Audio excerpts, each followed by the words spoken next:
Salut à toi jeune entrepreneur, entrepreneuse, j'espère que tu vas bien. Aujourd'hui, voilà, c'est une vidéo un petit peu mindset.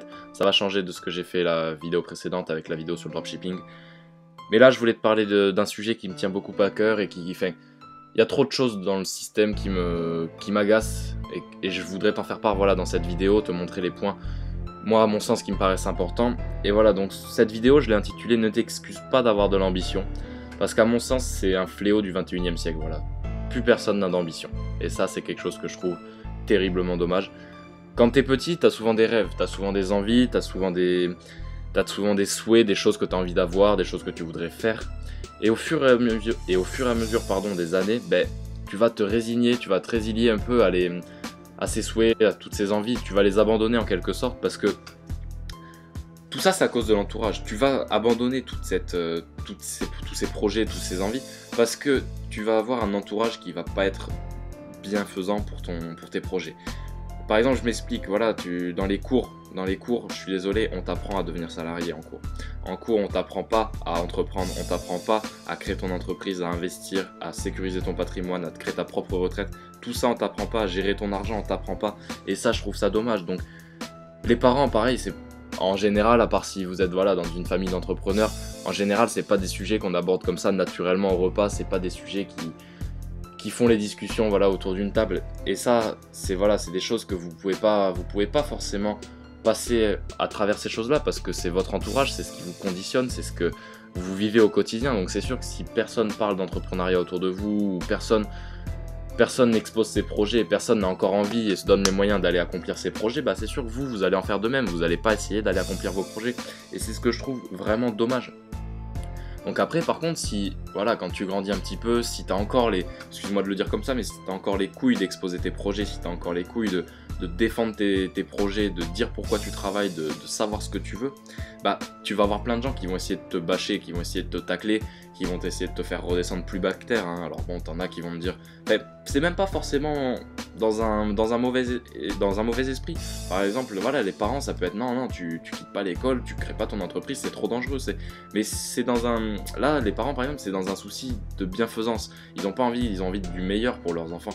C'est évident, donc ça fait peur. Ça fait peur parce que c'est sûr qu'il y a peu de gens voilà, qui créent leur entreprise en proportion par rapport aux salariés. Donc c'est sûr que tu vas avoir plein de phrases du style c'est pas possible, ça marchera jamais, c'est trop compliqué, c'est réservé à une élite. Tout ça, c'est des phrases que j'ai entendues des dizaines et des dizaines de fois. Mais ça m'a pas empêché, voilà.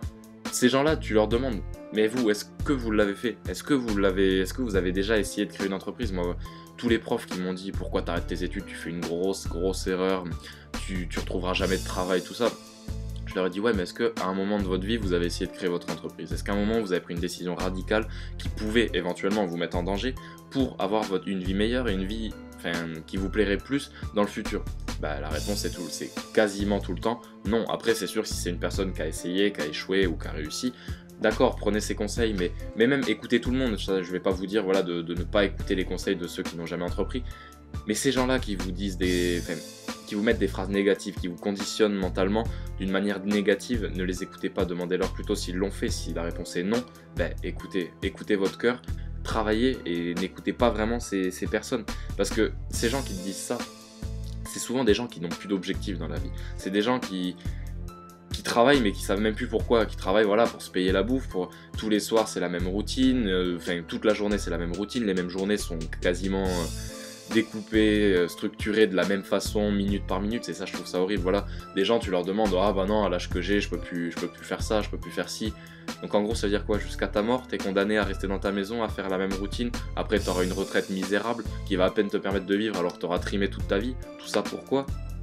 Non, moi je trouve ça vraiment, je suis désolé, je trouve ça débile. Je peux pas, moi j'ai pas envie de sacrifier ma vie et de tomber dans ce cercle vicieux où on n'a plus d'objectif, on travaille sans savoir pourquoi, on n'a plus d'objectif. Et là je considère moi presque que c'est presque une première petite mort. C'est presque une première petite mort parce que derrière il n'y a plus de choses excitantes dans votre vie, il n'y a plus de choses qui vont mettre une petite boule au ventre, un challenge, je sais pas, il n'y a plus de défis. Et moi je trouve que quand il n'y a plus de défis, c'est le début d'une première petite mort. Après voilà, du fait que tes objectifs soient très très très élevés, pour certains, tu vas passer pour un mégalo, mais comme je l'ai dit dans une précédente vidéo, joue-la à la Kanye West. Joue-la à la Kanye West dans le sens, voilà, fais de ta mégalomanie, enfin, fais de tes objectifs, de ton ambition un moteur pour toi, parce que forcément quand tu exposes des choses assez élevées, qui paraissent plus élevées que pour la moyenne, qui paraissent inatteignables pour la majorité des gens, bah forcément tu vas passer pour un branleur, pour un frimeur, donc tu vas devoir avoir les actes qui sont en adéquation avec tes ambitions. Donc voilà, quand tu as envie de... Ouais, une ambition que j'ai toujours exposée, c'est que je veux avoir une grosse voiture. Ça, c'est une passion, c'est quelque chose de sûr, et j'aurai ma grosse voiture avant de mourir. C'est obligé. Et bah voilà, à force d'exposer cette ambition, je me donne les moyens de réaliser cette ambition.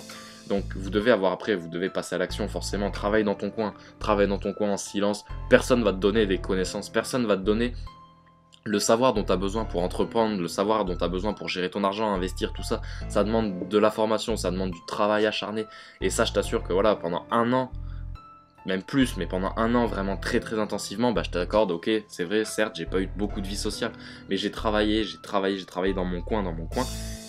Et voilà, maintenant les résultats ils sont là, j'ai mon entreprise qui est en place, je commence à avoir des premiers clients qui sont satisfaits du travail que je fais. On est en train de voir pour investir dans l'immobilier avec mon père, voilà. Et en plus, ce qui est beau, c'est que voilà, c'est en famille, et maintenant j'ai ouvert aussi l'esprit à mes parents, je leur ai montré que c'était possible, qu'on peut gagner de l'argent sans diplôme, sans... Donc voilà, travaille dans ton coin, le succès, en gros, voilà, t'as dû l'entendre des dizaines de fois cette citation, mais le succès se chargera du reste, le succès se chargera de faire du bruit. Donc bientôt, voilà, les gens qui te demandaient avant pourquoi tu fais ça, c'est débile, t'y arriveras jamais, bah maintenant, à force de bosser, ils vont te demander comment t'as fait ça, comment t'en es arrivé là, qu'est-ce qui t'a poussé à avoir tous ces résultats, comment t'as fait, en gros, ils vont... Et il y en a, bah forcément, ça va être de la jalousie, mais d'autres, ça va être juste de l'incompréhension, ils vont pas savoir comment t'as fait, ils vont croire que t'as gagné au loto, que t'as quelque chose qui est arrivé comme ça. Donc travaille dans ton coin, mets tes projets sur pied, fais des actions chaque jour qui te rapprochent de plus en plus de tes objectifs et de tes ambitions. Chaque jour, mets tes projets en place, chaque jour, mets quelque chose, une petite action.